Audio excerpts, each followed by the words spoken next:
तो आज की हेडिंग क्या है? मैकेनिज्म ऑफ डीएनए रेप्लिकेशन, है ना। और मैकेनिज्म में पहला स्टेप क्या होना चाहिए? ओराई साइट को ढूंढो और अनवाइंडिंग करो डीएनए डुप्लेक्स की, यही होगा। ठीक है, तो हेडिंग डालें मैकेनिज्म ऑफ डीएनए रेप्लिकेशन। और इसमें मैकेनिज्म ऑफ डीएनए रेप्लिकेशन में जो पहला स्टेप है वो है recognition of ori site and unwinding of DNA duplex. अब ध्यान से देखना, हम क्या पढ़ने जा रहे हैं? Mechanism of DNA replication.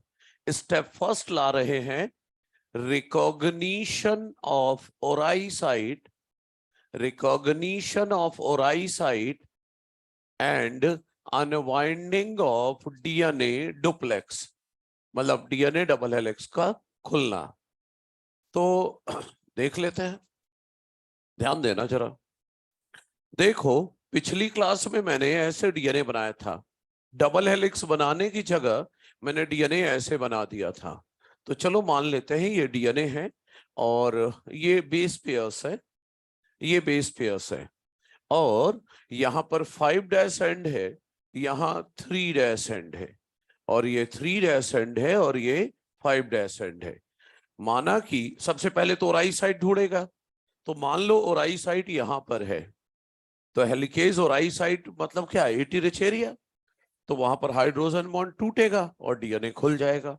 मान लो यहां ओराई साइट था, डीएनए इतना हेलिकेज ने अनवाइंड कर दिया, इतना डीएनए खुल गया। ये देखो, इतना डीएनए खुल चुका है, ये ओराई साइट पर डीएनए खुल गया। अच्छा, ये लाइन नहीं है, ये न्यूक्लियोटाइड्स है ना, ये न्यूक्लियोटाइड्स है।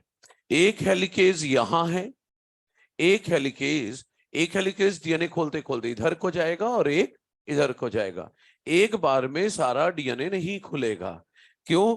क्योंकि हेलिकेज एटीपी से एनर्जी लेकर डीएनए खोलता है, तो हाई एनर्जी रिक्वायरमेंट के कारण थोड़ा थोड़ा डीएनए खुलेगा, थोड़ा थोड़ा रेप्लिकेट होगा, सारा एक बार में नहीं खुलेगा। अच्छा, याद है हेलिकेज के आगे आगे चलता है टोपोआइसोमरेज, ताकि अगर कहीं सुपर क्वाइलिंग हो तो उसे हटा दे, और जो डीएनए खुल चुका है वो खुला ही रहे, उसको पकड़ के कौन रखता है? SSB protein. सही है, तो ये एसएसबी प्रोटीन है। देखो, डीएनए कॉइल्ड था, डीएनए कॉइल्ड था, आपने हाइड्रोजन बॉन्ड तोड़ा तो डीएनए खुल गया। अब खुल गया तो इसका डायमीटर थोड़ा सा फैल गया, ये कॉइल्ड था, थोड़ा फैल गया। तो ये फूला हुआ जो एरिया दिख रहा है, इसे कहते हैं रेप्लिकेशन बबल। क्या बोलेंगे? Replication bubble. ये जो स्वेलन एरिया दिख रहा है, इसे कहेंगे रेप्लिकेशन बबल। प्रोकैरियोट में एक ही ओराई साइट है, डीएनए एक ही जगह से खुलेगा, तो एक रेप्लिकेशन बबल डेवलप होगा। यूकैरियोट में कई ओराई साइट है, तो इस तरह डीएनए कई जगह से खुलेगा, तो कई रेप्लिकेशन बबल होंगे। कोई दिक्कत तो नहीं है। तो क्या लिखना चाहिए मुझे कि प्रोकैरियोट्स में 1 रेप्लिकेशन बबल डेवलप होगा, 1 रेप्लिकेशन बबल डेवलप्स प्रोकैरियोट में, क्योंकि एक ही ओराई साइट है तो एक ही जगह से डीएनए खुलेगा, तो एक ही रेप्लिकेशन बबल होगा। यूकैरियोट में कई ओराई साइट हैं, इसलिए रेप्लिकेशन बबल भी कई डेवलप होंगे। सही है, कोई दिक्कत तो नहीं है। आगे सुनिए, देखो, जब डीएनए खुला ना, तो मैं जिस एरिया को ब्लू कलर से कर रहा हूं उस एरिया को देखना आप। जब डीएनए खुला तो ये एरिया देखो, ये और ये वाला हिस्सा, तो ये मुझे कुछ इस तरह से दिख रहा है, ऐसा कुछ दिख रहा है। ऐसे देखो तो वाई जैसा दिख रहा है, ऐसे करके देखो तो वाई जैसा दिख रहा है। इधर भी डीएनए खुला तो ये ऐसे है और ये ऐसे, तो इधर भी ये वाई शेप का दिख रहा है। तो ये जो वाई शेप का डेवलप हुआ ना डीएनए को खोलने के कारण, दोनों तरफ जो डेवलप हुआ, इसे कहते हैं वाई शेप्ड रेप्लिकेशन फॉर्क। ये क्या है? Replication fork. बबल और फॉर्क में अंतर पता चल रहा है? ये पूरा फूला हुआ एरिया क्या कहलाता है? बबल। और ये जो वाई शेप का इधर आया, और जो इधर डेवलप हुई है रेप्लिकेशन फॉर्क है। एनसीईआरटी कहती है कि एनर्जी रिक्वायरमेंट ज्यादा है, इसलिए डीएनए थोड़ा थोड़ा खुलेगा और रेप्लिकेशन होगा छोटी छोटी ओपनिंग में, और उस छोटी छोटी ओपनिंग का नाम है रेप्लिकेशन फॉर्क। रेप्लिकेशन पिछली क्लास में मैं कहा करा रहा था, इसी एरिया में तो करा रहा था। तो रेप्लिकेशन फॉर्क वाले एरिया में ही तो रेप्लिकेशन हो रहा था, यहां भी रेप्लिकेशन हो रहा था। कहने का मतलब कोई पूछे रेप्लिकेशन फॉर्क स्मॉल ओपनिंग है लार्ज ओपनिंग है, स्मॉल ओपनिंग है, तो रेप्लिकेशन यहां होगा और यहां होगा। अच्छा, तो कोई दिक्कत तो नहीं है। ये प्रोकैरियोट में एक ओराई साइट है, एक बबल बनेगा, यूकैरियोट में कई ओराई साइट है, कई बबल बनेंगे। और डीएनए को खोलने के कारण वाई शेप के रेप्लिकेशन फॉर्क दोनों डायरेक्शन में डेवलप होते हैं। अब जब डीएनए खुल ही गया है तो स्टेप सेकंड क्या आएगा? याद है मैंने पिछली क्लास में इस डायग्राम को बीच से कट कर दिया था, तो यही करने जा रहा हूं और दिखाऊंगा कि इस डीएनए यहां से कट कर दूंगा और दिखाऊंगा कि रेप्लिकेशन इधर कैसे होगा। जैसे इधर होगा रेप्लिकेशन, वैसे ही इधर होगा, कोई दिक्कत तो नहीं। तो अगला स्टेप क्या होना चाहिए? प्राइमेज एंजाइम ले आओ, आरएनए प्राइमर बनाओ 5 से 3 डायरेक्शन में। तो स्टेप सेकंड होगा synthesis of RNA primer, synthesis of RNA primer at 5' end, या बोलूं आरएनए प्राइमर बनाएगा primase enzyme at 5' end in 5' to 3' direction, 5 से 3 डायरेक्शन में प्राइमर बनेगा। अब प्राइमर बनने के बाद स्टेप सेकंड और थर्ड का डायग्राम एक साथ आएगा, इसलिए दोनों स्टेप हम एक साथ लिख लेंगे। स्टेप थर्ड में क्या होगा? जब आरएनए प्राइमर बन जाएगा तो फिर बनना स्टार्ट होगा डीएनए चेन, वो भी बनेगा इन 5' टू 3' डायरेक्शन। तो सेकंड और थर्ड स्टेप हम दोनों साथ में लिख लेंगे और दोनों का डायग्राम अब इसके बाद बनाऊंगा और दोनों का डायग्राम एक साथ बनाऊंगा। अरे वही जो पिछली क्लास में बनाया था, पिछली क्लास में आधा बना था, आज पूरा बनेगा। तो ठीक है, आगे स्टेप 1 के डायग्राम सहित लिख लो, फिर ये दोनों स्टेप हेडिंग डाल लो, फिर पढ़ते हैं रेप्लिकेशन का मैकेनिज्म।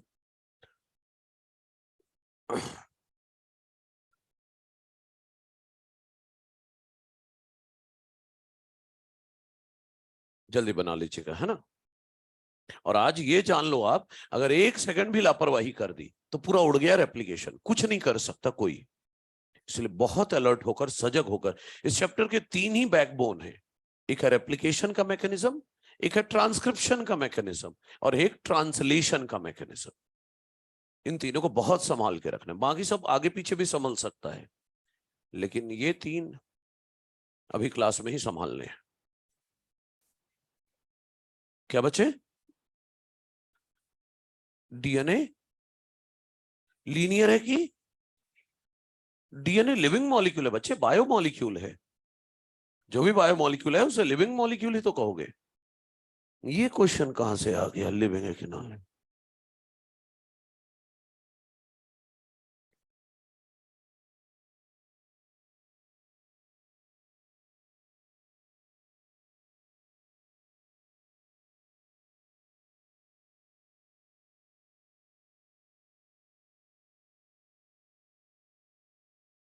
और ये तो पिछली क्लास में बता चुका हूं शायद कि डीएनए रेप्लिकेशन किस स्पीड से कराना है, 2000 बेस पेयर पर सेकंड।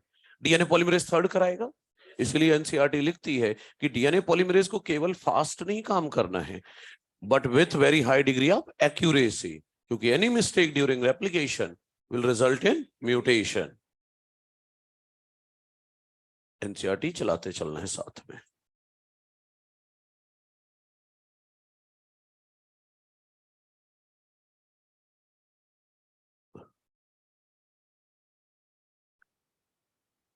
हाँ, स्टेप 2 और 3 लिख लें और बाद में दोनों का डायग्राम एक साथ बनेगा और ढेर सारे डायग्राम बनेंगे।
और अगली क्लास जिस दिन भी रहे मॉड्यूल लाना, क्वेश्चन आंसर डिस्कस कर लेंगे हम।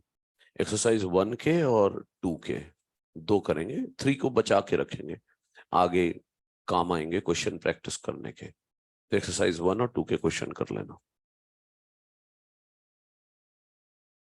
2 के कितने करने हैं? अरे जो सॉल्व करने से बन जाए, समझ जाना अपने टॉपिक का है, और क्या। टाइम मिलेगा तो बता दूंगा आखिरी में, और क्या।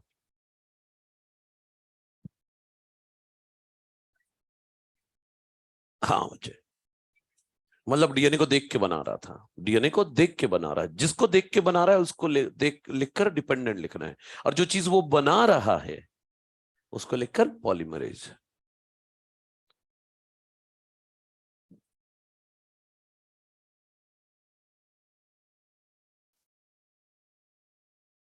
पिछली क्लास में सब थे ना?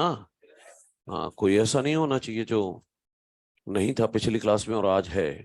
उसका तो पता नहीं, ऊपर वाला ही मालिक है। ठीक है, मेरे टॉपिक की यही खास बात है, पिछले गया मतलब 2-4 आगे के गए।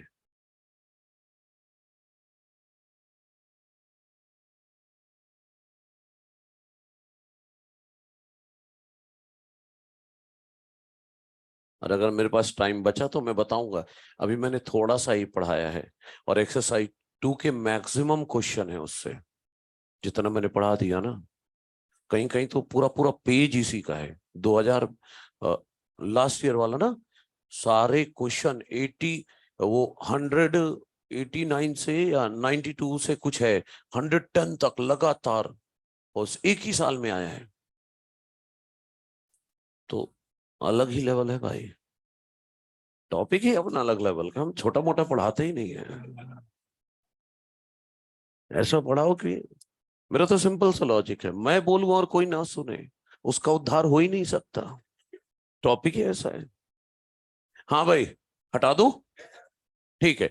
तो अब आप थोड़ा सजग हो जाइए, और जितना रह सकते हैं अलर्ट उतना रहिए। मैं इस डायग्राम को आधा कर दे रहा हूं, और इसी डायग्राम को इनलार्ज करके बना रहा हूं, और स्टेप सेकंड और थर्ड आपको दिखा रहा हूं। ठीक है, तो इसी डायग्राम को इनलार्ज करके पढ़ते हैं।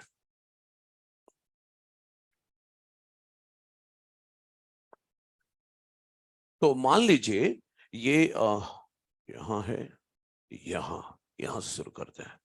मान लो डीएनए है 5 से, कहां तक जा रहा है ये यहां तक। ठीक है, कहने का मतलब ये मान लो डीएनए स्ट्रैंड है, ये यहां तक। ठीक है, ये 5 से 3 वाला स्ट्रैंड है, और ये 5 से 3 वाला स्ट्रैंड है, और दूसरा स्ट्रैंड 3 से 5 वाला है। 3 से 5 वाला है, ये 3 से 5। इतना डीएनए अभी नहीं खुला है। ठीक है, इतना डीएनए अभी नहीं खुला है। इसको थोड़ा और आगे तक ले जाता हूं, ताकि ये ऐसे कर दूं, ये यहां, ये यहां। इतना इतना डीएनए खुल चुका है, मतलब हेलिकेज डीएनए खोलते खोलते यहां तक आ चुकी है। ठीक है, और जो न्यूक्लियोटाइड्स है, ऐसे हर एक लाइन एक न्यूक्लियोटाइड है, हर एक लाइन एक न्यूक्लियोटाइड है। अच्छा, इधर तो लाइन खींच के काम चला लिया, लेकिन ऊपर मैंने पिछली क्लास जैसे किया था वैसा करूंगा, नाम लिखूंगा। मान लो यहां पर DAMP है, मतलब लाइन, एक लाइन DM ऐसे है। मान लो यहां पर DGMP है, यहां DCMP है, यहां DTMP है, यहां DAMP है, यहां DCMP है। बस बहुत लिख लिया न्यूक्लियोटाइड। अब इसके बाद ना, जैसे नीचे वाले स्ट्रैंड में किया है वैसे ही करेंगे, लाइन खींच खींच कर बनाएंगे। ठीक है, ये ऐसा है। तो डीएनए जितना खुला है वो आपके सामने है।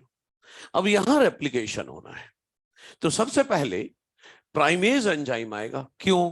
क्योंकि हमें डीएनए बनाना है इस खाली जगह में, इसके सामने।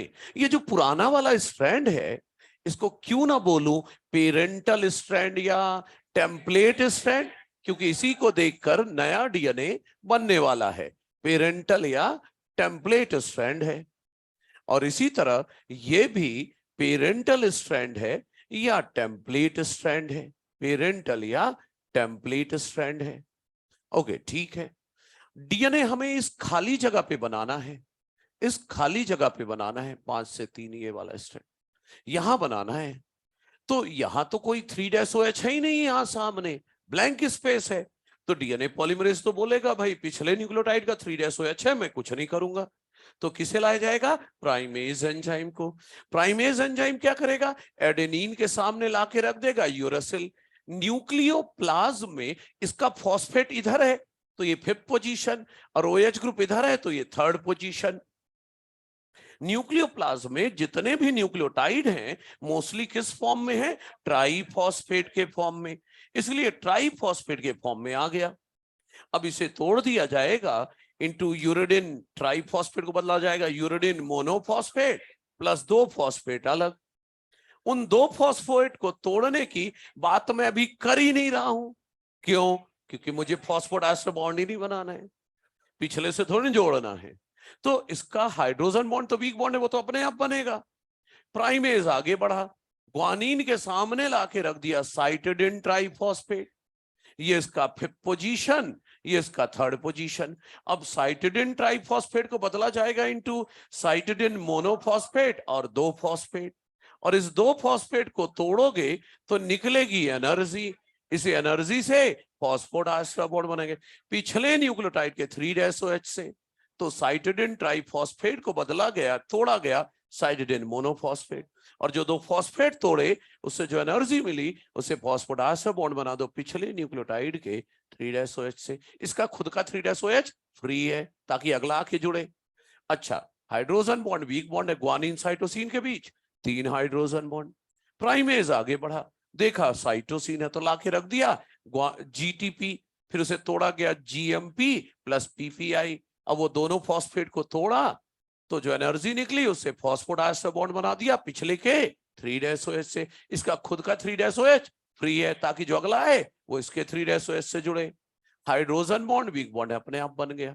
तो देखो ना, बन गई आरएनए की छोटी सी चेन। 3 न्यूक्लियोटाइड नहीं लगे, 8 से 12 लगे हैं, तो आरएनए प्राइमर बन गया।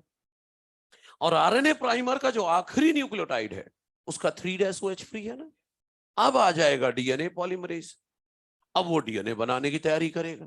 तो चलो, डीएनए पॉलीमरेज आया, और डीएनए पॉलीमरेज आकर क्या करेगा? थाइमीन के सामने लगा देगा डीऑक्सी एडेनोसिन ट्राइफॉस्फेट, ये इसका 5th पोजीशन, ये इसका 3rd पोजीशन। अब ये जो डीऑक्सी एडेनोसिन ट्राइफॉस्फेट आया है इसको डीएनए पॉलीमरेज तोड़वा देगा deoxy adenosine monophosphate plus 2 phosphate अलग। ये जो 2 फॉस्फेट है ना, इसको कहते हैं इनऑर्गेनिक। नहीं, वो एक पी होता है तब बोलते हो, 2 पी है इनऑर्गेनिक पाइरोफॉस्फेट। क्या बोलते हैं? Inorganic pyrophosphate. अब ये जो इनऑर्गेनिक पाइरोफॉस्फेट बना, इसे तोड़ने का काम करेगा पाइरोफॉस्फेटेज एंजाइम, पाइरोफॉस्फेटेज एंजाइम। ये इसको तोड़ देगा तो 2 फॉस्फेट अलग हो गए, प्लस रिलीज हुआ एनर्जी, और ये जो एनर्जी रिलीज हुई इसको यूज किया जाएगा in formation of phosphodiester bond, formation of phosphodiester bond. अरे पहले भी यही हो रहा था, लेकिन अब थोड़ा एक्सप्लेन कर रहा हूं, पिछली क्लास में तो बस बोल देता था, हो गया। तो चलो, DATP को तोड़ा गया DAMP प्लस PPI, और PPI को तोड़ने से जो एनर्जी मिली उससे फॉस्फोडाइस्टर बॉन्ड बना दिया गया प्राइमर के आखिरी न्यूक्लियोटाइड के 3' से, है ना। हाइड्रोजन बॉन्ड वीक बॉन्ड है अपने आप बना। लगने लगे ना डीएनए के न्यूक्लियोटाइड, उसको देख के ना हंस, हाँ? अपना डीएनए देख के हंस, है ना। अरे माना कि प्रोकैरियोट के, फिर भी मान ले तेरा ही है, प्रोसेस तो वही रहेगी। अच्छा, एडेनिन के सामने क्या लग जाएगा? डीऑक्सीथाइमिडिन ट्राइफॉस्फेट, फिर उसे भी बदला जाएगा थाइमिडिन मोनोफॉस्फेट, डीऑक्सीथाइमिडिन मोनोफॉस्फेट। और जो PPI है, फॉस्फेट जो है पीपीआई उसे तोड़कर जो एनर्जी मिलेगी उसे फॉस्फोडाइस्टर बॉन्ड बना देंगे पिछले के 3-OH से, और हाइड्रोजन बॉन्ड वीक बॉन्ड अपने आप बन रहा है। अब इसका 3-OH फ्री है तो सामने आया DGTP, उसे तोड़ा गया इनटू DGMP प्लस पीपीआई, और दो फॉस्फेट को तोड़ा तो एनर्जी मिली, उसे फॉस्फोडाइस्टर बॉन्ड बनाया पिछले के 3-OH से, हाइड्रोजन बॉन्ड अपने आप बना। इसका खुद का 3-OH फ्री है तो जो अगला न्यूक्लियोटाइड आएगा वो इसके 3-OH से जुड़ेगा। कहने का मतलब बन गई ना डीएनए की छोटी सी चेन 5 से 3 डायरेक्शन में। सही है। अब एएमपी जीएमपी ये सब लिखना बंद कर रहा हूं।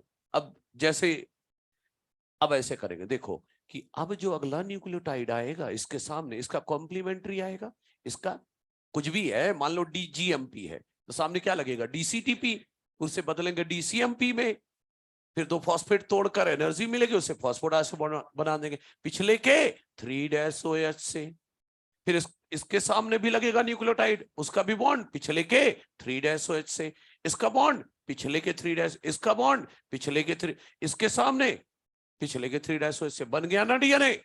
डीएनए बनाते बनाते डीएनए पॉलीमरेज 5 से 3 यहां आ गया, मतलब जितना डीएनए खुला था उतना बन गया। सही है। मतलब समरी यही है, जो भी न्यूक्लियोटाइड आएगा ट्राइफॉस्फेट के फॉर्म में आएगा, हर बार मोनोफॉस्फेट बदला जाएगा और दो फॉस्फेट अलग होंगे, उन्हें तोड़ेंगे तो एनर्जी मिलेगी, उसे फॉस्फोडाइस्टर बॉन्ड बनाएंगे पिछले न्यूक्लियोटाइड के 3-OH से। अच्छा सुनिए, ये डीएटीपी हो, कौन कौन आ रहा था जुड़ने, डीएटीपी आ रहा था, डीजीटीपी आ रहा था जुड़ने, डीसीटीपी आ रहा था, डीटीटीपी, अरे यही सब तो आ रहे थे डीएनए बनते समय। इनको बोलूं मैं कि ये डीएनए के न्यूक्लियोटाइड हैं, डीऑक्सीराइबो न्यूक्लियोटाइड है, लेकिन मेरा मन कर रहा है इन्हें न्यूक्लियोसाइड बोलूं। क्या मैं इनको डीऑक्सीराइबो न्यूक्लियोसाइड बोल सकता हूं? अरे तो ट्राइफॉस्फेट अलग से लिख देता हूं, डीऑक्सीराइबो न्यूक्लियोसाइड ट्राइफॉस्फेट, क्या दिक्कत है? या तो डीऑक्सीराइबो न्यूक्लियोटाइड बोल दो या डीऑक्सीराइबो न्यूक्लियोसाइड ट्राइफॉस्फेट बोल दो, मैं अपनी मर्जी से नहीं कर रहा एक्सपेरिमेंट, एनसीईआरटी ने लिखा है। तो देखो इनको क्या लिखूं मैं, डीऑक्सीराइबो न्यूक्लियोटाइड्स या deoxyribo nucleoside triphosphate, deoxyribo nucleoside triphosphate, इन सब को बोल रहा हूं। बोलूं ये लोग दो काम कर रहे हैं, दे सर्व डुअल पर्पस, मतलब दो काम करते हैं।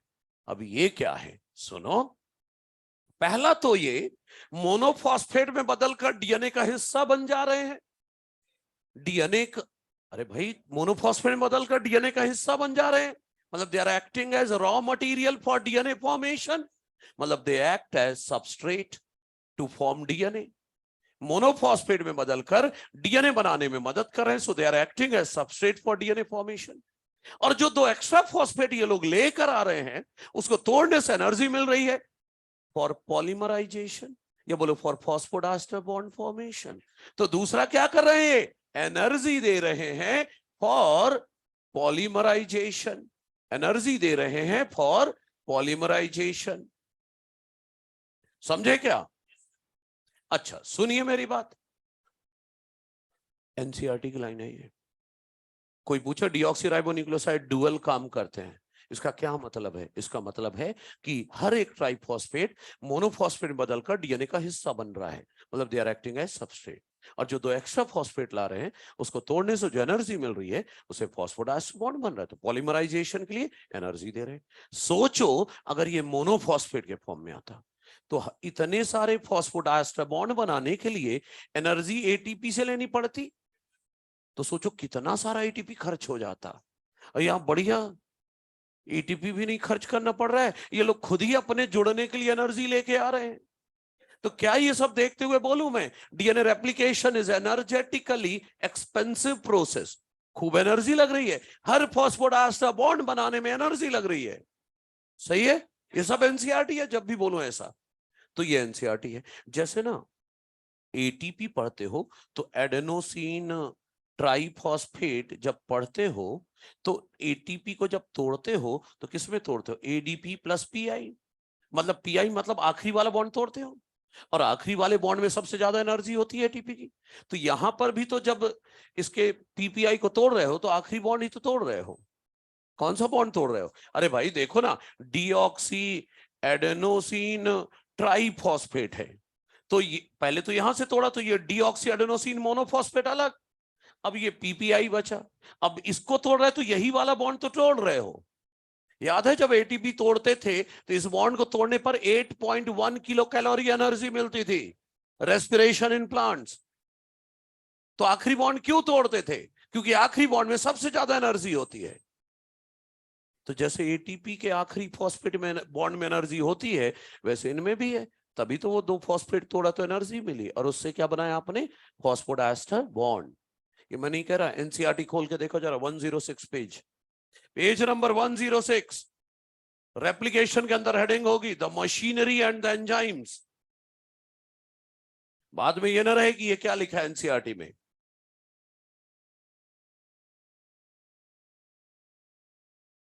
पेज 106 में हेडिंग होगी the machinery and the enzymes है।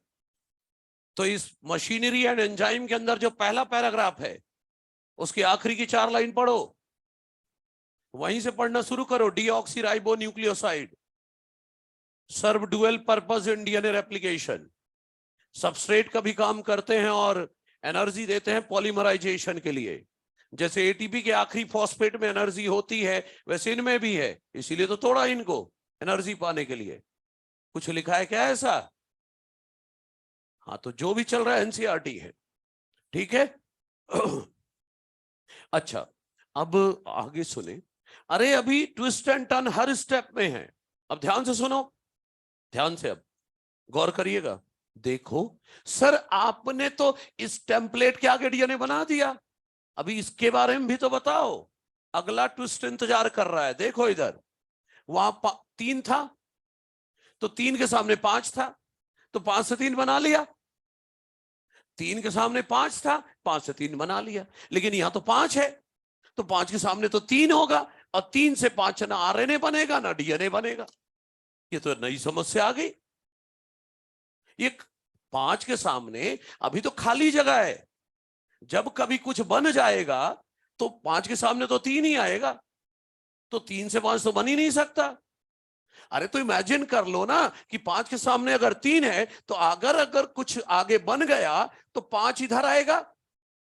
5 के सामने 3 है, 3 इधर है, तो 5 वाला पोजीशन इधर आएगा। इसका मतलब प्राइमेज एंजाइम आरएनए प्राइमर इधर बनाएगा, उधर उधर बनाया था। क्यों? क्योंकि 3 के नीचे 5 था, या तो 5 के ऊपर 3 है, और 3 इधर है तो 5 उधर है, तो 5 से 3 प्राइमर इधर बनेगा। आरएनए के न्यूक्लियोटाइड लगाए जाएंगे जैसे उधर लगाए थे, तो आरएनए प्राइमर बन जाएगा 5 से 3। अब जब आरएनए प्राइमर बन गया तो डीएनए बनाना शुरू कर देगा, डीएनए पॉलीमरेज। इसके सामने इसका कॉम्प्लीमेंट्री न्यूक्लियोटाइड लाएगा ट्राइफॉस्फेट के फॉर्म में, उसे मोनोफॉस्फेट बदलेंगे, और 2 फॉस्फेट को तोड़ने से एनर्जी मिली, उससे फॉस्फोडाइस्टर बॉन्ड बनाने के पिछले के 3-OH से। इसी तरह इसके सामने लगेगा इसका बॉन्ड पिछले के 3-OH से, इसका बॉन्ड पिछले के 3-OH से, डीएनए बन रहा है। इसका बॉन्ड पिछले के 3 इसका पिछले से, इसका भी पिछले से, इसका भी पिछले से, इसका भी पिछले से, इसका भी पिछले से, इसका भी पिछले से, इसका भी पिछले से, इसका भी पिछले से, इसका भी पिछले से, इसका भी पिछले से, इसका भी पिछले से, और इसका बॉन्ड भी पिछले के 3-OH से। लो बन गया डीएनए। आगे प्राइमर बना 5 से 3, फिर डीएनए बना 5 से 3। जितना डीएनए खुला था उतने का रेप्लिकेशन हो गया। अब नेक्स्ट राउंड में मैं डीएनए को यहां तक खोलूंगा, देखेंगे अब आगे क्या है। अगला ट्विस्ट इंतजार कर रहा है आपका। तो सबसे पहले क्या करना है आपको? हेडिंग तो डाल ली थी आपने, सेकंड और थर्ड। सबसे पहले ये थ्योरी लिखो, पहले ये थ्योरी लिखो, फिर ये डायग्राम बनाओ। फिर मैं तो इसी डायग्राम में अगला बना दूंगा, इतना तक खोल दूंगा। आप थोड़ी ना कर पाओगे, आपको अगला बनाना होगा जल्दी, क्योंकि रेप्लिकेशन प्रोसेस चल पड़ी, बीच में नहीं रोक सकता कि आधा अगले दिन देखेंगे, अभी खत्म करना है। आगे थ्योरी फिर डायग्राम। ऑनलाइन वालों सब बढ़िया? हाँ, थर्ड स्टेप के बाद बनाना है, आगे लिख लेना है, फिर डायग्राम बनाना है। हाँ, बहुत ध्यान देते रहना है, अलर्ट रहना है हमें आज। हाँ भाई, हाँ ठीक है। देखें, यही तो तुझसे इंतजार कर रहा है, बिल्कुल सही सोच रहा है। हर एक कदम पर रेप्लिकेशन के ट्विस्ट एंड टर्न्स है, तो इंतजार करते रहे, हर टर्न पर आपको एक टर्न मिलेगा। बस ईमानदारी से समझते रहना, बहुत मजा आएगा। ओ घायल परिंदे, अभी से घायल हो गया क्या? है? संभाल भाई। है? कुछ गड़बड़ तो नहीं खा के आ गया, नींद आ रही है? है? नहीं ना? हाँ, पिछली क्लास में नहीं था मतलब? था? फिर संभाल फिर अपने आप को, क्या है।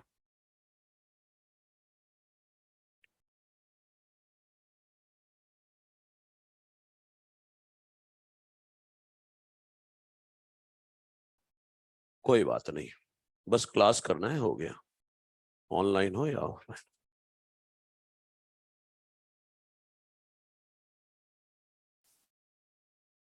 परीक्षित लिख रहा है, सर मजा आ रहा है आज, चलने दो।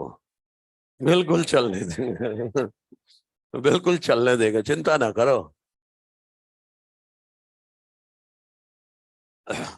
मेरी क्लास में, हर क्लास में मजा आएगा, चिंता ना करो, मेरे टॉपिक ही ऐसे हैं।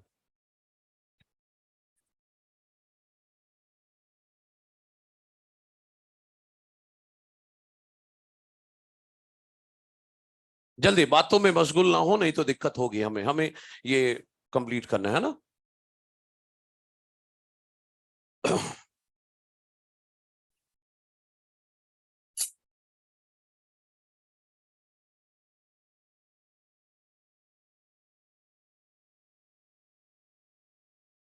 लाल रंग का डीएनए है, नीले रंग का प्राइमर है।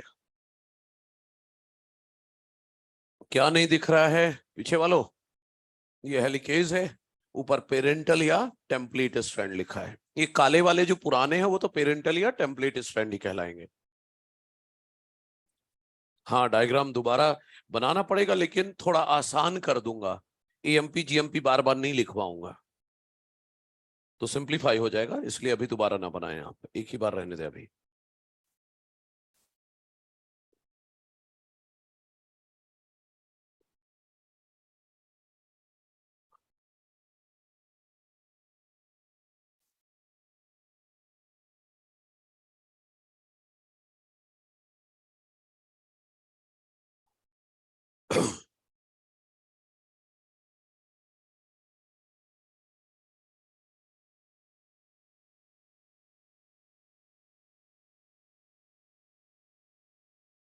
पायरोफॉस्फेटेज, कंपाउंड का नाम पायरोफॉस्फेट है, तो उसको तोड़ने वाले को पायरोफॉस्फेटेज।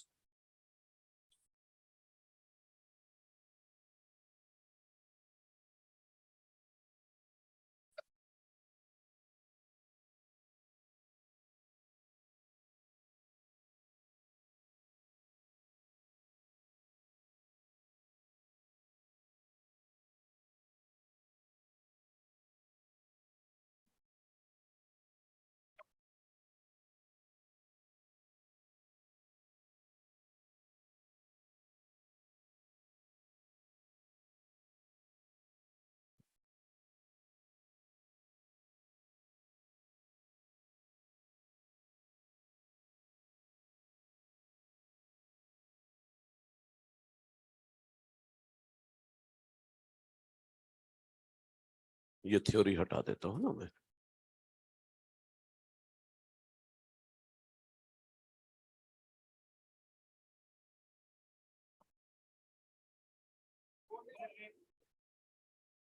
जल्दी करो।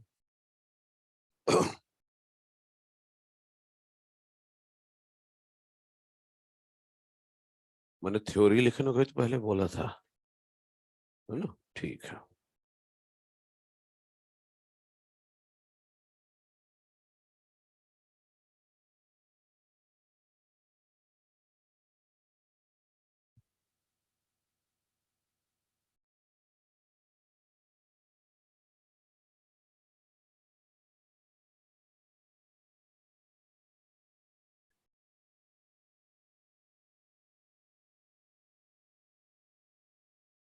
शॉर्टकट मार लिया अभी से है? ठीक है चलो, पिछली क्लास में बनाया था डायग्राम। हाँ फिर ठीक है, हाँ फिर ठीक है।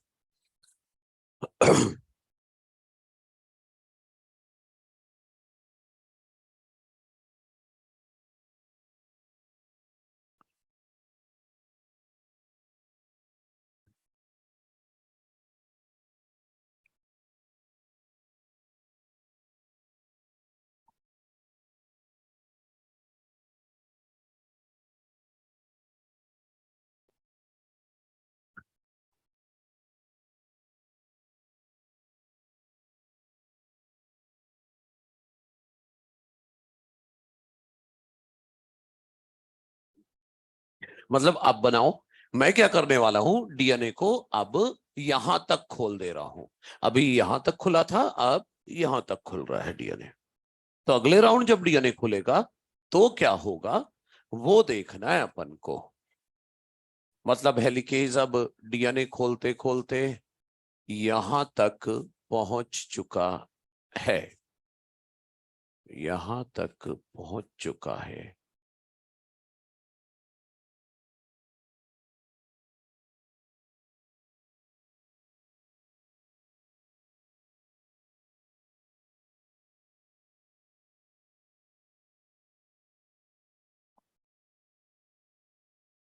हेलिकेज यहां तक आ चुका है।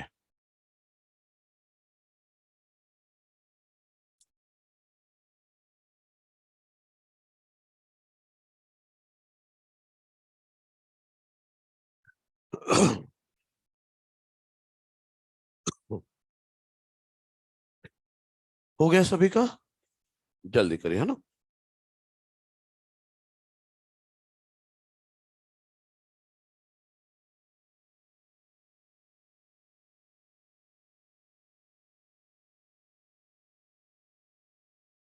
संभल रहा है डीएनए।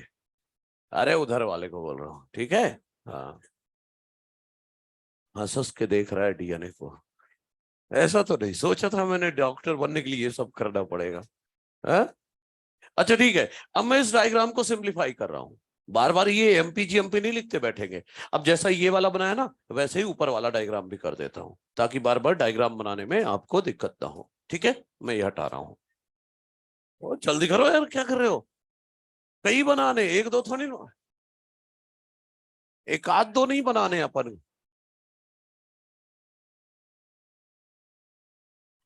अरे चलो ना यार, क्या है अब। कोई नहीं, यही वाला बना लेना जो अब बना रहा हूं, कोई टेंशन नहीं। चलो इधर देखो, फिर से इसमें भी वही वाला कर देता हूं जैसे इधर का था। आ, ये ऐसे बना दिया। और पहले तो प्राइमर बना था, 3 के नीचे 5, 5 से 3 मान लो प्राइमर बन गया था। फिर डीएनए बन गया था, 5 से 3, 5 से 3 डीएनए बन गया था, और डीएनए यहां तक बन चुका था। तो डीएनए यहां तक बन चुका था, ये ऐसे। सही है। ये प्राइमर हवा में टंग रहा है, इसको नीचे लाओ जरा, इसको नीचे लाता हूं प्राइमर को। देखो भाई, ये प्राइमर को नीचे कर दे रहा हूं। ये रहा प्राइमर, 5 से 3 बना था। सही है। तो देखो, इधर वाला डीएनए पॉलीमरेज 5 से 3 डीएनए बनाते बनाते यहां पहुंच गया था, और इधर वाला डीएनए पॉलीमरेज डीएनए बनाते बनाते इधर तक आ चुका था। सही है, कोई दिक्कत तो नहीं है। इधर आ चुका था डीएनए पॉलीमरेज। अब सुनना आगे की कहानी। हाँ, जो पिच ऊपर वाला डीएनए पॉलीमरेज है तो कोई समस्या ही नहीं, वो 5 से 3 ही तो चल रहा है। तो जैसे डीएनए खुला, दौड़ गया डीएनए बनाते बनाते। मतलब 5 से 3 आगे बढ़ गया डीएनए बनाते बनाते, और लो यहां आ गया डीएनए बनाते बनाते 5 से 3। लो डीएनए बना दिया इधर, क्योंकि वो 5 से 3 ही तो जा रहा था, तो उसको तो कोई समस्या ही नहीं। समस्या तो इधर वाले स्ट्रैंड में है। डीएनए पॉलीमरेज उधर चला गया, और डीएनए यहां बनाने को बोल रहे हो। ये 5 डैश है, 5 डैश के बगल में होता है 3 डैश। सर हम कैसे मान लें 5 के बगल में 3 होता है? आ जाओ देखो, मान लो एक डीएनए है, ये 5' एंड है, ये 3' एंड है। अब इसको काटो यहां से, तो यहां 3' हो गया, यहां 5' हो गया। और काटो 3', 5'। जैसे मैग्नेट के चाहे कितने भी टुकड़े कर दो, नॉर्थ साउथ पोल होगा, वैसे डीएनए के कितने भी टुकड़े कर दो, 5' और 3' होगा। देखो तो, 5 के बगल में 3, 3 के बगल में 5, 5 के बगल में 3। तो अगर ये 5' है तो बगल में क्या होगा, 3। यहां पर अभी कुछ नहीं है, अभी तो कुछ है ही नहीं, खाली जगह है। लेकिन हम एज्यूम कर रहे हैं जब कभी कुछ बन जाएगा तो 5 के जस्ट बगल में क्या होगा, 3। और अगर 3 यहां है तो 5 यहां पर होगा, 3 यहां है तो अपोजिट एंड पर 5 होगा। मतलब डीएनए यहां बनाना है 5 से 3, लेकिन यहां तो पिछले न्यूक्लियोटाइड का 3' हो, अच्छा ही नहीं, खाली जगह है ये तो। फिर से प्राइमेज को रिक्वेस्ट करेंगे, यार एक बार आरएनए प्राइमर और बना दे। ऊपर में जरूरत नहीं थी क्योंकि डीएनए पॉलीमरेज 5 से 3 ही जा रहा था, लेकिन यहां तो दिक्कत है। तो प्राइमेज को फिर रिक्वेस्ट की गई और उसने बना दिया 5 से 3 प्राइमर। क्या बना दिया उसने, 5 से 3 प्राइमर। ये प्राइमर बन गया। अब डीएनए पॉलीमरेज आ गया जो इधर गया था। अब वो क्या करेगा, डीएनए बनाना शुरू करेगा। कैसे बनाएगा, एक न्यूक्लियोटाइड लगाएगा, इसका बॉन्ड पिछले के 3' से। डीएनए पॉलीमरेज केवल पिछले न्यूक्लियोटाइड से बॉन्ड बनवा सकता है, अगले वाले से बॉन्ड नहीं बनवा सकता। इसके सामने जो लगा उसका बॉन्ड पिछले से, इसका बॉन्ड पिछले से, इसका बॉन्ड पिछले से, इसका बॉन्ड भी पिछले के 3' से, इसका बॉन्ड पिछले के 3' से। देखते रहना, इसका बॉन्ड पिछले के 3' से और इसका बॉन्ड पिछले के 3' से। गैप रह गया, रहेगा वो गैप, क्योंकि डीएनए पॉलीमरेज का क्या नेचर है, वो पिछले वाले से बॉन्ड बनाता, अगले वाले से नहीं। तो ये जो अभी अभी आया, इसका बॉन्ड इसने पिछले से तो बनवा दिया, पिछले से बॉन्ड बनवा दिया, ये गैप रहेगा। अंत में सब कुछ ठीक कर लेंगे हम, अभी तो गैप है। ठीक है, ओके, डीएनए बन गया। अच्छा, कहने का मतलब अब आप देखो क्या समराइज किया जा सकता है कि ऊपर वाले स्ट्रैंड में जितनी बार डीएनए खुलेगा, डीएनए पॉलीमरेज दौड़ के डीएनए बनाते बनाते आगे बढ़ जाए। कौन सा डीएनए पॉलीमरेज काम कर रहा है अभी, डीएनए पॉलीमरेज थर्ड कर रहा है ना। जितनी बार डीएनए खुलेगा, डीएनए पॉलीमरेज थर्ड डीएनए बनाते बनाते आगे बढ़ जाएगा। लेकिन इस वाले में जितनी बार डीएनए खुलेगा उतनी बार प्राइमर बनाना पड़ेगा। मतलब अब अगला राउंड जो आने वाला है ना, मैं डीएनए को यहां तक खोल दूंगा, और जब डीएनए को यहां तक खोल दूंगा तो ऊपर वाला तो फटाफट डीएनए बना लेगा, लेकिन इधर नीचे वाले में फिर से प्राइमर, फिर डीएनए बनेगा। मतलब ये वाला स्ट्रैंड लगातार बन रहा है, कंटिन्यूअस बन रहा है, इसे बोलेंगे लीडिंग स्ट्रैंड या कंटिन्यूअस स्ट्रैंड। और यहां पर डीएनए टुकड़ों में बन रहा है, डिसकंटिन्यूअस या लैगिंग स्ट्रैंड कहेंगे। जो लगातार बन रहा है, जो लगातार डीएनए स्ट्रैंड बन रहा है, इसे कंटिन्यूअस या लीडिंग स्ट्रैंड कहेंगे, लीडिंग स्ट्रैंड। और जो टुकड़ों में बन रहा है, primer DNA, primer DNA, primer DNA, इस वाले को कहेंगे डिसकंटिन्यूअस या लैगिंग स्ट्रैंड। और सुनो, लैगिंग स्ट्रैंड में क्या क्या गिनोगे, प्राइमर डीएनए, प्राइमर डीएनए। ये जो डीएनए है ना लैगिंग स्ट्रैंड में, डीएनए के टुकड़े ही तो है लैगिंग में, तो ये जो डीएनए के टुकड़े लग रहे हैं लैगिंग में, इनको कहते हैं ओकाजाकी फ्रैगमेंट। एक जापान के साइंटिस्ट थे रिजी ओकाजाकी, उन्होंने नाम दिया था, इसीलिए इनको क्या बोलेंगे, ओकाजाकी फ्रैगमेंट। तो सुनिए, आप ये जान लो एनसीईआरटी में कहीं नाम नहीं है, और नीट में हाल ही में आया था ओकाजाकी फ्रैगमेंट के बारे में। समझ गए मेरी बात। तो ये है ओकाजाकी फ्रैगमेंट्स। क्या होते हैं ओकाजाकी फ्रैगमेंट्स, क्या बोलूं, segment of DNA in lagging strand. Segment of DNA in lagging strand. अब कुछ लोग लेकर आ जाते, बताओ सर डिफरेंस क्या है लैगिंग स्ट्रैंड और ओकाजाकी फ्रैगमेंट में? अरे लैगिंग स्ट्रैंड में प्राइमर और डीएनए दोनों आएगा, और ओकाजाकी फ्रैगमेंट में सिर्फ डीएनए आएगा। मतलब लैगिंग स्ट्रैंड को बोलूं क्या है? Primer Okazaki fragment, primer Okazaki fragment. समझ गए मेरी बात? लीडिंग स्ट्रैंड में नहीं है ओकाजाकी फ्रैगमेंट, वहां तो एक स्ट्रैंड लगातार बन रहा है डीएनए का। क्लियर है? अब आप ये बता सकते हो लीडिंग स्ट्रैंड या लैगिंग स्ट्रैंड कौन स्लो बन रहा होगा? लैगिंग ऑब्वियस है, बीच बीच में प्राइमर जो बनाने के लिए रुकना पड़ रहा है। एक और चीज, डायग्राम में सब कुछ दिख रहा है, लेकिन जब थ्योरी में आता है हम गलत करके आ जाते हैं। आपको नहीं दिख रहा है लीडिंग स्ट्रैंड बन रहा है toward the fork, replication fork. अरे वाई शेप का रेप्लिकेशन फॉर्क की तरफ बन रहा है ना, और लैगिंग किधर बन रहा है? Away from the fork. जब डीएनए यहां तक खुला था तो लीडिंग स्ट्रैंड किधर बन रहा था? Toward the fork. लैगिंग बन रहा था toward the away from the fork. अब जब यहां तक खुल गया तो फिर लीडिंग बना toward the fork, lagging away from the fork. कोई दिक्कत तो नहीं है? अच्छा, तो मैं यहां लिख रहा हूं 5 पॉइंट लिख रहा हूं, पांचों तगड़े हैं। सिंथेसिस ऑफ लैगिंग स्ट्रैंड ही स्लो होगा, लैगिंग स्ट्रैंड की सिंथेसिस स्लो होगी।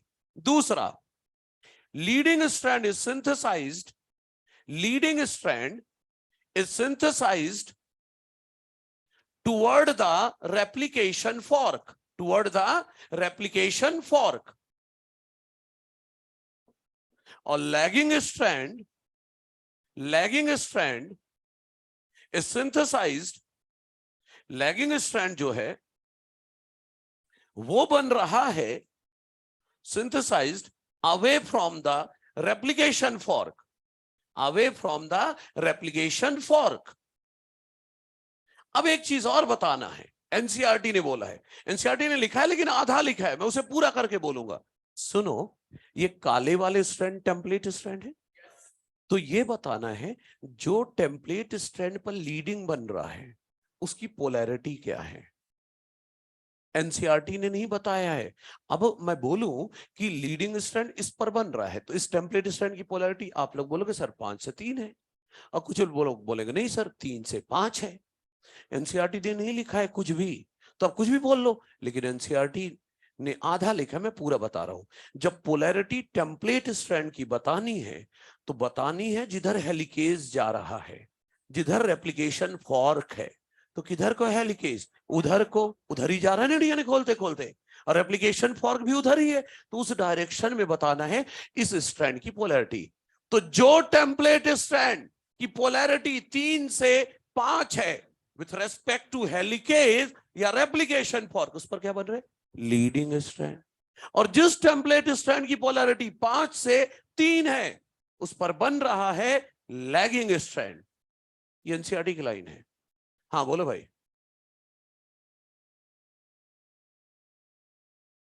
फंस गया?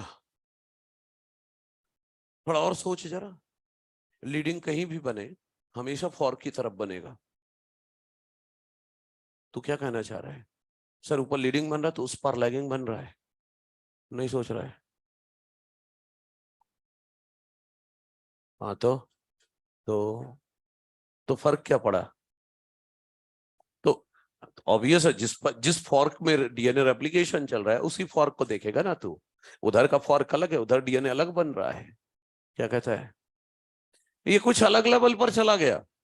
नहीं, लेवल सही है लेकिन अलग ही लेवल पर। आप झेल सको तो बताऊं, झेलोगे? चलो फिर देखो, वो ये कह रहा है कि सर ये देखो रेप्लिकेशन फॉर्क, ठीक, यहां से रेप्लिकेशन शुरू किया हमने। ये 5 से 3 स्ट्रैंड था, ये 3 से 5 वाला स्ट्रैंड था। तो सर 5 है तो यहां 3 है और इधर बगल में 5 है, इधर 3 है तो सर इधर 5 है और इधर 3 है। सही है? तो या तो 3 है तो 3 के नीचे 5, 5 से 3 लीडिंग बन गया, लेकिन 5 के ऊपर तो 3 है तो इधर लैगिंग बनेगा, 5 से 3 लैगिंग बनेगा। अब सर उधर आओ, सर ऊपर 5 है तो नीचे तो सर 3 है। अब सर 3 इधर है तो 5 से 3 इधर, फिर लैगिंग बनेगा। और सर इधर 3 है तो ऊपर 5 है, तो लीडिंग बनेगा। मतलब इधर इस वाले फॉर्क में अगर लीडिंग बन रहा है तो उस वाले में लैगिंग बन रहा है, और इस वाले में लैगिंग बन रहा है इधर, तो उधर लीडिंग बन रहा है। अब जो मैं लाइन बोल रहा हूं उसमें कुछ गड़बड़ लग रहा है क्या? हाँ, सब सही है ना? हाँ, तो हाँ क्या? नहीं, मैं बोलूंगा ना, DNA replication is semi discontinuous. जब आप पढ़ोगे, आप एक बार में एक ही तरफ देखोगे ना, या तो इधर के रेप्लिकेशन फॉर्क की तरफ देखोगे या तो इधर की तरफ देखोगे।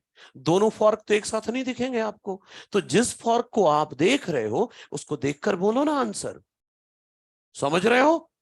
हाँ, तो आपको ज्यादा उलझने की जरूरत नहीं है, चाहे कुछ भी हो जाए। लीडिंग टुवर्ड द फॉर्क और lagging away from the fork बनेगा।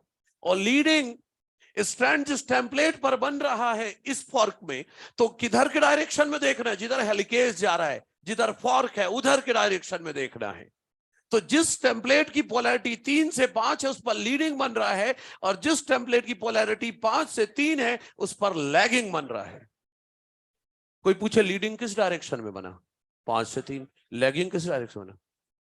5 से 3। एक टेम्पलेट थोड़ी ना पूछ रहा हूं। टेम्पलेट जिस पर लीडिंग बन रहा है वो 3 से 5 है, टेम्पलेट जिस पर लैगिंग बन रहा है वो 5 से 3 है। लेकिन लीडिंग और लैगिंग खुद किस डायरेक्शन में बन रहे हैं? लीडिंग स्ट्रैंड खुद 5 से 3 बना है, लैगिंग खुद 5 से 3 बना है। उलझना नहीं है लाइन में। लीडिंग बने चाहे लैगिंग बने, 5 से 3, क्योंकि डीएनए पॉलीमरेज तो 5 से 3 ही बनाता है। लेकिन जिस टेम्पलेट को देखकर वो बन रहे हैं उसके पोलैरिटी की बात कर रहा हूं मैं। तो जिस टेम्पलेट पर लीडिंग बन रहा है उसकी पोलैरिटी क्या है? 3 से 5 विथ रेस्पेक्ट टू हेलिकेज या रेप्लिकेशन फॉर्क। और जिस टेम्पलेट पर लैगिंग बन रहा है उस टेम्पलेट की पोलैरिटी 5 से 3 है विथ रेस्पेक्ट टू हेलिकेज या रेप्लिकेशन फॉर्क। क्लियर है? ये 2 लाइन जो मैंने अभी बोली ये एनसीईआरटी की है। ठीक है, तो ये दोनों लाइन मैं लिख देता हूं। पहले ये डायग्राम बना ले, फिर ये 5 लाइन लिखे, और ये पांचों लाइन बहुत इंपॉर्टेंट है। लिख लीजिए, अगले राउंड में पूरा डीएनए खोल दूंगा।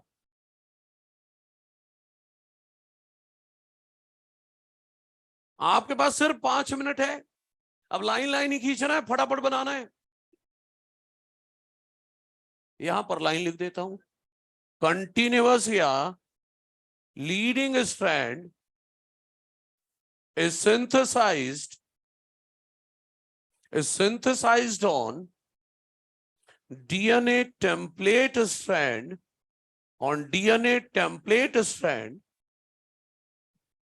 with polarity 3 to 5 with respect to helicase या replication fork, with respect to helicase या replication fork। और इधर discontinuous या lagging strand, discontinuous या lagging strand is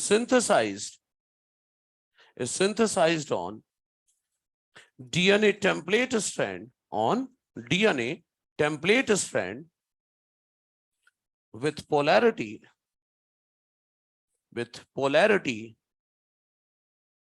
5 to 3 5 to 3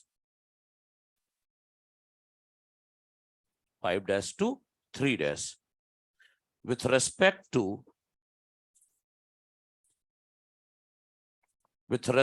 to helicase और रेप्लिकेशन फॉर्क। मतलब जिधर हेलिकेज जा रहा है या जिधर रेप्लिकेशन फॉर्क है उस डायरेक्शन में देख के बताना है। हम एक समय पर एक ही फॉर्क को पढ़ने वाले हैं, तो एक पर ही बात होगी।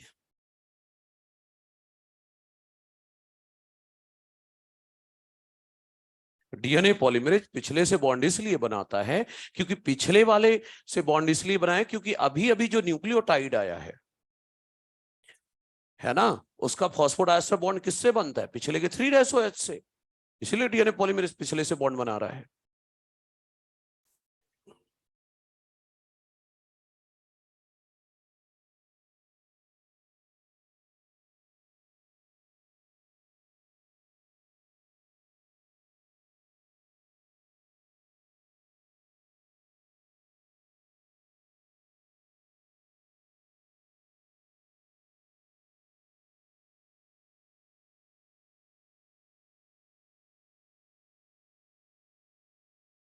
देगा किसी दिन ये।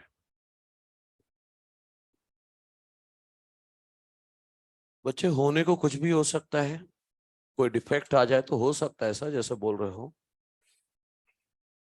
लेकिन जनरली कंटिन्यूड होगा अगर सब कुछ कंट्रोल में है तो।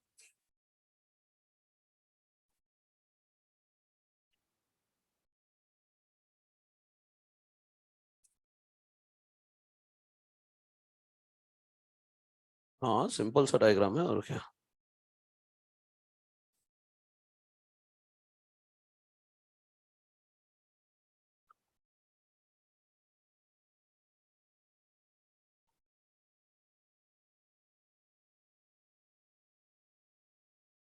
हाँ लैगिंग स्ट्रैंड में डीएनए का जो पार्ट है उसे ओकाजाकी फ्रैगमेंट बोलते हैं। मतलब वो lagging strand is what, primer plus Okazaki fragment, primer plus Okazaki fragment.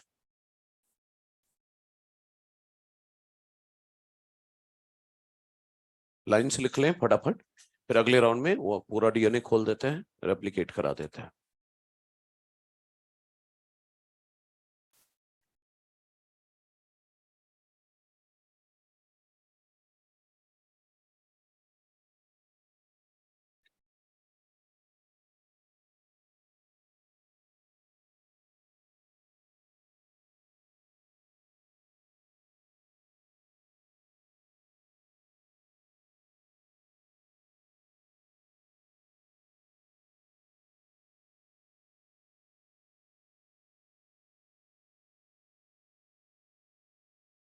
अरे हंसने का काम कम कर अभी, है लिख ले आगे फिर हंसना है।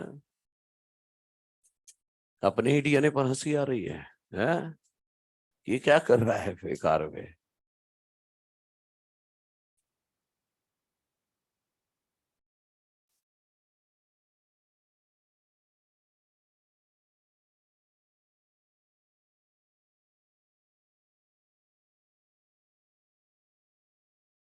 मतलब अगर रेप्लिकेशन अगर आपको एनसीईआरटी से पढ़ना हो तो आज पेज 106 तक पढ़ना, 107 में 2 पैराग्राफ है वो ना पढ़ना, वो अगली क्लास में आके थोड़ा सा बताऊंगा उसके बाद फिर पढ़ लेना।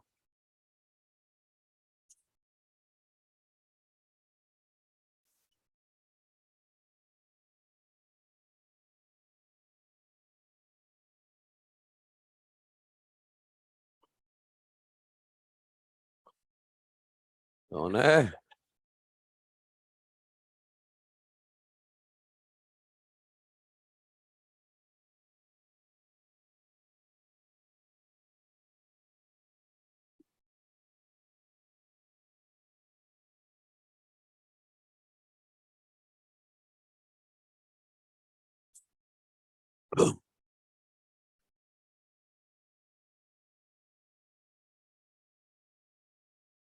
लाइन लिख लो जितनी रह गई है ना,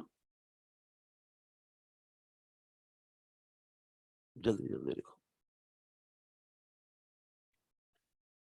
जब तक मैं इस डीएनए को खोल देता हूँ क्या है ना।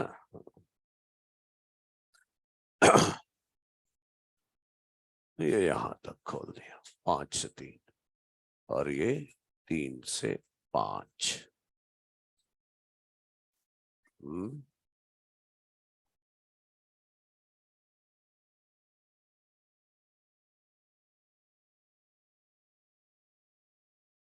इस प्राइमर को थोड़ा नीचे ले आता हूँ, हवा में टंग रहा है ये।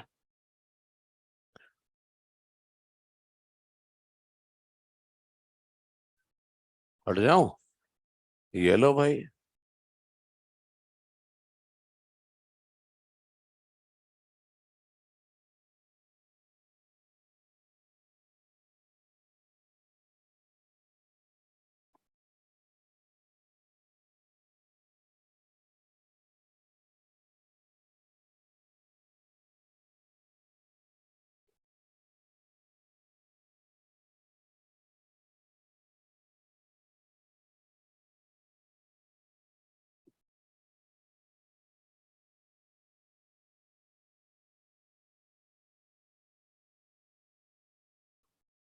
लिखो लिखो।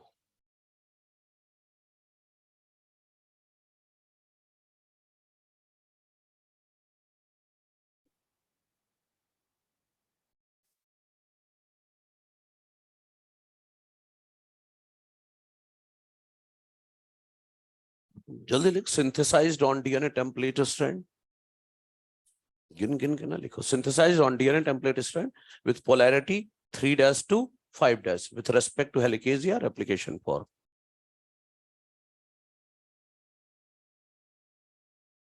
Continuous leading strand is synthesized on DNA template strand with polarity 3' to 5' with respect to helicase या replication fork.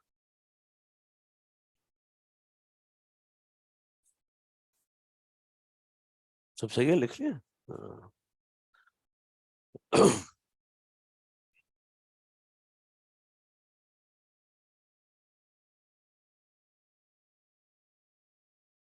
हाँ लिखो ना, वो नीचे की लाइन लिखी तो है, इतना धीरे ना रहो यार. Don't be slow and steady. Slow and steady doesn't wins the race. वो उस जमाने की बात है जब बैलगाड़ियां चलती थी, तब slow and steady wins the race होता था. आजकल fast and furious wins the race. So be fast and furious except driving, except driving. नहीं ले जाकर ठोक दिया कहीं जाके.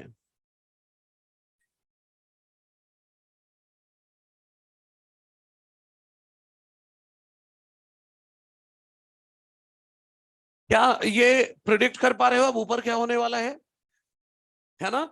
ऊपर वाला डीएनए पॉलीमरेज वो तो 5 से 3 ही जा रहा था. जैसे डीएनए खुला, डीएनए बनाते बनाते डीएनए बना के फ्री हो गया. ये देखो 5 से 3 डीएनए बनाते बनाते फ्री हो गया. लेकिन इधर तो 5 है, तो बगल में क्या होगा? 3. तो 5 इधर. देखो हमने सही अज्यूम किया है. कैसे पता चला सही अज्यूम किया? 3 के ऊपर 5 ही तो होता है. तो बस प्राइमेज आएगा, अब 5 से 3 बना देगा आरएनए प्राइमर. अब डीएनए पॉलीमरेज आएगा और डीएनए बनाएगा. इसके सामने जो न्यूक्लियोटाइड लगेगा उसका बॉन्ड पिछले के 3' से, इसका बॉन्ड पिछले के 3' से, इसका पिछले से, इसका पिछले से, इसका पिछले से, इसका पिछले से, इसका पिछले से, और इसका बॉन्ड पिछले के 3' से. लो बन गया 5 से 3 डीएनए. ये गैप रह गया. हो गया 1 से 2 डीएनए बनने का काम. लेकिन प्राइमर बचा है. बीच बीच में आरएनए फंसा के बैठ गए हो, उन्हें हटाओ. हटाने का काम डीएनए पॉलीमरेज फास्ट करेगा. अभी तक डीएनए कौन बना रहा था? DNA polymerase third. थोड़ा गौर करिएगा. अब डीएनए, अब ये जो प्राइमर है ये 5 से 3 डायरेक्शन में बने थे, 5 से 3 डायरेक्शन में ही हटेंगे. कौन हटाएगा? DNA polymerase first. और इन प्राइमर की जगह, प्राइमर तो हटा दिए, अब इसकी जगह डीएनए बनाने का काम भी डीएनए पॉलीमरेज फास्ट करेगा. अभी तक डीएनए कौन बना रहा था? थर्ड. अब प्राइमर की जगह डीएनए बनाने का काम फास्ट करेगा. और जो जोड़ने का काम होगा वो डीएनए लाइगेज करेगा. सही है? तो देखो, सबसे पहले तो ये ओकाज़की फ्रैगमेंट लिख चुके हैं हम एक बार, बार बार नहीं. देखो यहां पर मैं आगे लिख देता हूं कि क्या क्या होने वाला है. Removal of RNA primer by DNA polymerase first. Removal of RNA primer by DNA polymerase first. And synthesis of DNA in place of primer by DNA polymerase first. Primer की जगह डीएनए बनाना, इसी को कहेंगे गैप फिलिंग. अरे primer हटा दोगे तो gap आ जाएगा ना. उस गैप को भरने का काम कौन करेगा? DNA polymerase first. और बाद में डीएनए के टुकड़ों को जोड़ने का काम, डीएनए सेगमेंट्स को जोड़ने का काम, या ओकाज़की फ्रैगमेंट्स को जोड़ने का काम करेगा डीएनए लाइगेज. तो सारे स्टेप अब एक साथ आपको दिखने वाले हैं. तो चलो मैं बना देता हूं इस डीएनए को. अब थोड़ा सिंपल करके बनाता हूं, ये नहीं कि बनाते ही फिरते रहे लाइन खींचते हुए. देखो अब क्या करने वाला हूं. ऊपर वाला स्ट्रैंड 5 से 3, ठीक है. अब सुनो तो, 5 से 3 प्राइमर हटा दो. इधर 5 से 3 प्राइमर हटा दो, तो प्राइमर हट गया तो बचा डीएनए का न्यूक्लियोटाइड. सही है. और बाकी फिर 5 से 3 इधर डीएनए बना था, 5 से 3 डीएनए बन गया था. ये देखो, अब वो एक एक लाइन ना खींचते रहेंगे. बन गया डीएनए, ऊपर वाला हो गया, प्राइमर 5 से 3 हटा दिया मैंने। अब नीचे वाला बनाता हूं। नीचे वाला जो बना रहा हूं तो उसमें पहले तो नीचे वाला स्ट्रैंड बना दूं, 3 से 5 वाला। तो 3 से 5 ये लो बना दिया टेम्पलेट स्ट्रैंड। फिर 5 से 3 प्राइमर हटाओ, 5 से 3 प्राइमर हट गया तो क्या बचा? डीएनए का न्यूक्लियोटाइड। यहां पर भी प्राइमर था, 5 से 3 प्राइमर हट गया, क्या बचा? डीएनए का न्यूक्लियोटाइड। 5 से 3 प्राइमर हट गया, बचा डीएनए का न्यूक्लियोटाइड। सही है। अब बाकी प्राइमर हट गया तो यहां पर 5 से 3 बना था डीएनए, 5 से 3 क्या बना था? डीएनए। यहां पर भी बना था 5 से 3 डीएनए। सही है ना? 5 से 3 डीएनए। फिर प्राइमर हट गया तो इधर भी तो 5 से 3 बना था डीएनए। कोई दिक्कत तो नहीं है? लो प्राइमर हट गया। अब बारी आई सर डीएनए बनाओ प्राइमर की जगह। चलो बनवाता हूं, अभी भी ट्विस्ट है, ध्यान से देखते रहना। अब डीएनए पॉलीमरेज फर्स्ट आया, ठीक, और सुनो यहां डीएनए का न्यूक्लियोटाइड लगाया और इसका बॉन्ड बना दिया पिछले के 3' से। 3' है या नहीं है? इसका बॉन्ड पिछले के 3' से, इसका बॉन्ड पिछले से, इसका बॉन्ड पिछले से, इसका पिछले से, इसका पिछले से, इसका पिछले से, इसका बॉन्ड पिछले से बना दिया। ये गैप अभी भी है, ठीक। इसका बॉन्ड पिछले के 3', इसका भी पिछले से, इसका भी पिछले से, इसका भी पिछले से, इसका भी पिछले से, इसका भी पिछले से, ये गैप है। सही है। अब डीएनए पॉलीमरेज थर्ड भी आगे से बॉन्ड नहीं बना सकता, ये भी नहीं बना सकता। अरे ले आओ ना डीएनए लाइगेज। डीएनए लाइगेज याद है एटीपी डिपेंडेंट है, एटीपी से एनर्जी लेगा और डीएनए के टुकड़ों को जोड़ देगा। उसे नहीं मतलब है पिछला अगला किससे जुड़वाना है। ये रहा डीएनए का एक टुकड़ा, ये रहा दूसरा टुकड़ा, दोनों को जोड़ देगा बाई फॉस्फो डायस्टर बॉन्ड। ये जोड़ दिया डीएनए लाइगेज ने। सही है। इस वाले को भी जोड़ दिया डीएनए लाइगेज ने, जुड़ गया। सर वो तो ठीक है, प्राइमर की जगह डीएनए बनवा दिया आपने, यहां बनवाओ तो माने, क्योंकि आपने शुरू में बोला था कि पिछले न्यूक्लियोटाइड का 3' है तो कोई जुगाड़ ही नहीं है डीएनए बनाने का। हाँ बिल्कुल नहीं है। तो सर अब डीएनए पॉलीमरेज फर्स्ट यहां डीएनए नहीं बना सकता, क्यों? क्योंकि ये तो खाली जगह है, पिछले का 3' नहीं है, ये खाली जगह है, पिछले का 3' है ही नहीं, यहां भी डीएनए नहीं बनेगा। मतलब डीएनए ऐसे रहेगा सर? नहीं, सुनिए, अगर ये सर्कुलर डीएनए है फिर तो कोई दिक्कत नहीं। अरे प्रोकैरियोटिक डीएनए हमने सीधा करके पढ़ा है, नहीं तो ये तो सर्कुलर डीएनए था ना। तो चलो ना इसको सर्कल बना के देखते हैं, ठीक है। तो सर्कल बना के अगर देखूं ध्यान से सभी, ये सर्कल ब्लैक वाला, अब लाल वाला बनाऊं। अब ब्लैक वाला बना लिया, अब लाल वाला बनाता हूं। मान लो उधर से बना था, उधर उधर उधर जाओ, 5 है ना, ये 5' है, ये बना था डीएनए 5 से 3, 5 से 3। गैप कहां बचा हुआ है? ये वाला एरिया बचा हुआ है, उधर यही बचा हुआ है ना। तो अरे तो इधर से बना लो ना, पिछले न्यूक्लियोटाइड का 3' है, जुड़वा लो, इसको इससे जुड़वा लो, इसको इससे, इसको इससे, और जो आखिरी गैप है उसे डीएनए लाइगेज जोड़ देगा। लो बन तो क्या, कोई समस्या नहीं। समझे क्या? तो अगर ये डीएनए प्रोकैरियोट का है तो फिर कोई दिक्कत नहीं। अरे सर्कल बना लो, और सर्कल बना लिया तो इसका 3' यूज करके उधर बना लो, बन गया। लेकिन अगर ये डीएनए हमारा है तो गंभीर समस्या है, क्योंकि पिछले न्यूक्लियोटाइड का 3' है ही नहीं। मतलब यहां पर डीएनए नहीं बना सकता डीएनए पॉलीमरेज। फिर सर, अरे इसी समस्या का नाम देता हूं मैं, इस समस्या को मैं नाम देता हूं एंड रेप्लिकेशन प्रॉब्लम। एंड पर रेप्लिकेशन की समस्या। क्या बोलूं? Not seen in prokaryote.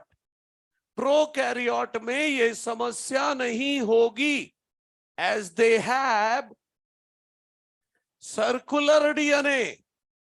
अरे इनमें एंड ही नहीं है, एंड ही नहीं है, तो फिर एंड रेप्लिकेशन प्रॉब्लम कहां से? और डीएनए का एंड या क्रोमोसोम का एंड मतलब समझते हो?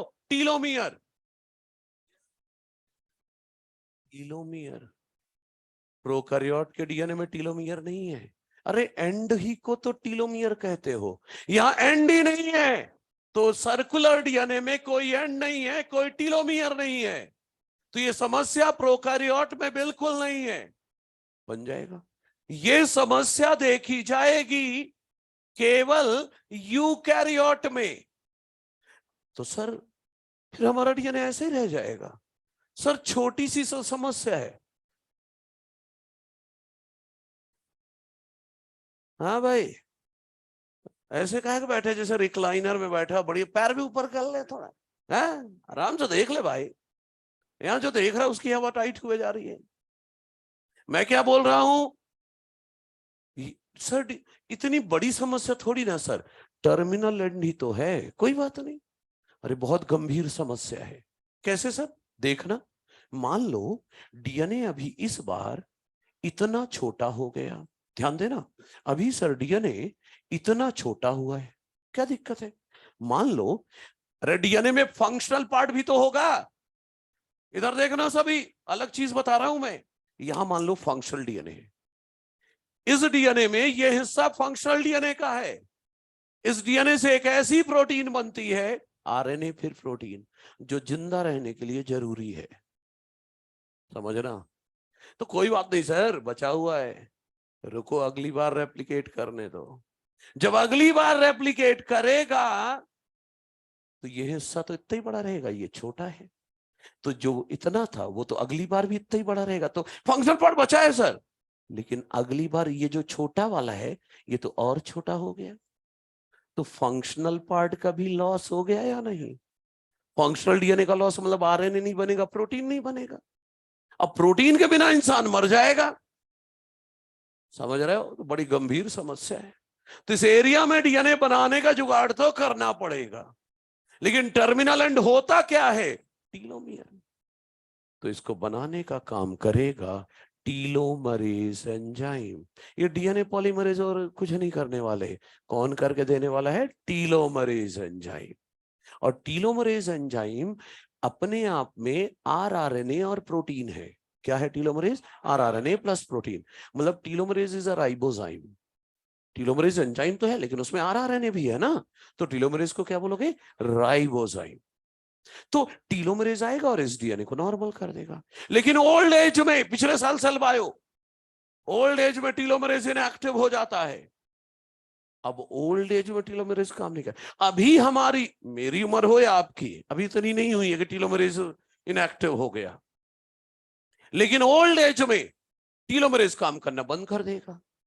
अभी तो मेरा डीएनए छोटा होता है, टीलोमरेज नॉर्मल कर देता है, लेकिन बुढ़ापे में टीलोमरेज इनएक्टिव है, तो डीएनए तो छोटा होता जाएगा, और छोटा होता जाएगा तो फंक्शनल डीएनए का लॉस हो जाएगा। तो आरएनए प्रोटीन, अब बिना प्रोटीन के इंसान जिंदा नहीं रहेगा। This is one of the cause of death in living organism. Telomerase का काम ना करना ये एक रीजन है डेथ का, लिविंग ऑर्गेनिज्म का। तो रिसर्च चल रहा है कि कोई ऐसा एक्टिवेटर मिल जाए जो टीलोमरेज को ओल्ड एज में भी एक्टिव रखे, ताकि लाइफ स्पैन इंसानों की बढ़ जाए। इस पर रिसर्च चल रहा है, अभी नहीं मिला है ना? अभी आपको क्या याद रखना है? आपको सिर्फ ये याद रखना है कि अगर ये डीएनए प्रोकैरियोट का है तो कोई समस्या नहीं है, हमारा है तो समस्या है। लेकिन अभी के स्टेज में इस एरिया में जो डीएनए छोटा रह गया उसको बनाने का काम टीलोमरेज करेगा, बस इतना ही याद रखना है। क्लियर है? तो यहां पर लिख दूं कि ये समस्या यूकैरियोट में है, एंड इन यूकैरियोट, यूकैरियोट है, युक नहीं है, eukaryote, this problem is solved by, this problem is solved by telomerase enzyme. और टीलोमरेज क्या है? अपने आप में एक राइबोजाइम। ठीक है? और सुनिए आखिरी लाइन आज की, प्रोकैरियोट हो या यूकैरियोट हो, सभी में डीएनए रेप्लिकेशन होता है एसएसबी। प्रोकैरियोट हो या यूकैरियोट हो, सभी में डीएनए रेप्लिकेशन होता है SSB. S for semi conservative, पता ही है। एस फॉर सेमी डिसकंटिन्यूअस, आधा कंटिन्यूअस बना है आधा डिसकंटिन्यूअस। या सेमी कंटिन्यूअस बोल दो, अरे सेमी डिसकंटिन्यूअस बोलो या सेमी कंटिन्यूअस बोलो, इसका क्या मतलब है? आधा कंटिन्यूअस बना है आधा डिसकंटिन्यूअस, मतलब आधा लीडिंग आधा लैगिंग, और बी से बाई डायरेक्शनल। सही है? तो ये लाइन लिखकर मैं आज की सभा यहीं समाप्त कर दूंगा। यहां पर लिख देता हूं, इन बोथ प्रोकैरियोट, आप लोग कंप्लीट करें, in both prokaryote and eukaryote DNA replication is SSB। S से है सेमी कंजर्वेटिव, S से है सेमी डिसकंटिन्यूअस या सेमी कंटिन्यूअस बोल दो, एक ही बात, आधा कंटिन्यूअस आधा डिसकंटिन्यूअस, और बाई डायरेक्शनल। देखो डीएनए रेप्लिकेशन में 4-6 लाइनें बची हैं, वो मैं नहीं बोलना चाह रहा आज और ना बोलूंगा। मैं चाहता हूं आप इतना ही डाइजेस्ट करें आज। अगली क्लास में जो रेप्लिकेशन की थोड़ी बहुत लाइन बची है वो बताऊंगा, और फिर आरएनए की बात करेंगे। क्या याद करवाया मैंने अंत में? एंड रेप्लिकेशन की समस्या प्रोकैरियोट में नहीं होगी क्योंकि उनमें एंड से नहीं है, यूकैरियोट में है। और यूकैरियोट में जो डीएनए छोटा रह गया उसके नॉर्मल करवाने की जिम्मेदारी किसकी है? टीलोमेरेज की। खत्म बात, बस इतना ही याद रखना, ज्यादा दिमाग नहीं लगा, नहीं फंस जाओगे बहुत। ठीक है, ऑल योर्स।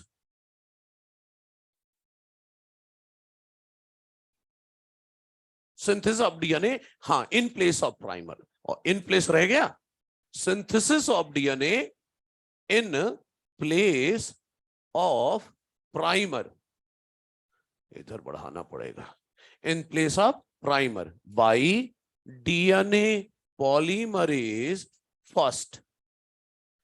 प्राइमर की जगह डीएनए बनाना, इसको क्या नाम दिया है हमने? Gap filling. हाँ जी बोले,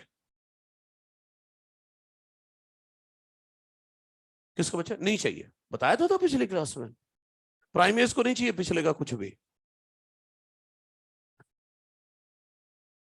अरे प्रोकैरियोट में सर्कुलर डीएनए बच्चे, तो उस जो डीएनए तेरा बना रखा है आधा, उसको सर्कल बना के देख लेना। जब इसको सर्कल बनाएगा तो ये जो 5 डैश है और ये जो 3 डैश है पास पास आ जाएंगे, तो इसका 3 डैश OH यूज करके यहां पर डीएनए बन जाएगा। ठीक है अनमोल? ठीक है, चलो ओके भाई। ऑनलाइन वालों जिसे जो बनाना है बना लेना, मैं यहां पर म्यूट करके जा रहा हूं।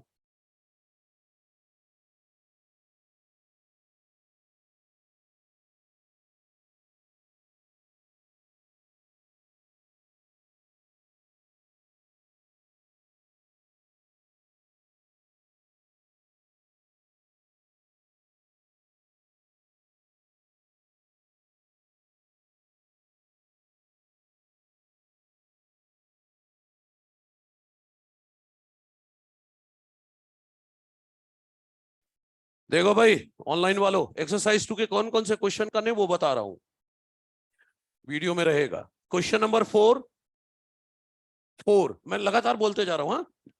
4, इसके बाद 9, 10, 12, 14, 15, 17, इसके बाद 21, 21 के बाद 21 के बाद है क्वेश्चन नंबर 35,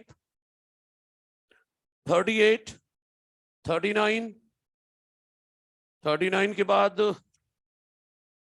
46, 46 के बाद 50, 50 के बाद 53, 54, 56, 56, 56 के बाद 59, 61, 62, 62 के बाद 67, 67 के बाद इसके बाद है क्वेश्चन नंबर 74, 74, 77, 78, 78 के बाद 82, 83, 84, 84 के बाद है 90, 90 के बाद है 92, 92 के बाद है 96, 96 के बाद है 101। अब 101 से लेकर 110 तक सारे क्वेश्चन, 101 से लेकर 110 तक सारे क्वेश्चन। यही बोल रहा था, पूरा एक ईयर सिर्फ इतने से ही था, 2022 का ही है। और फिर 113, 115, 113, 114, 115, 117, दैट्स ऑल। देख लो, मैक्सिमम तो होगा इतने में ही। ठीक है, चलो कर लेना भाई, एक्सरसाइज 1 और 2 करो, बस हो गया। Okay done. ये म्यूट तो कर दो इसको, ये तुम लोग बोलोगे और आएगा। ठीक है, जाइए, आप लोग जा सकते हैं।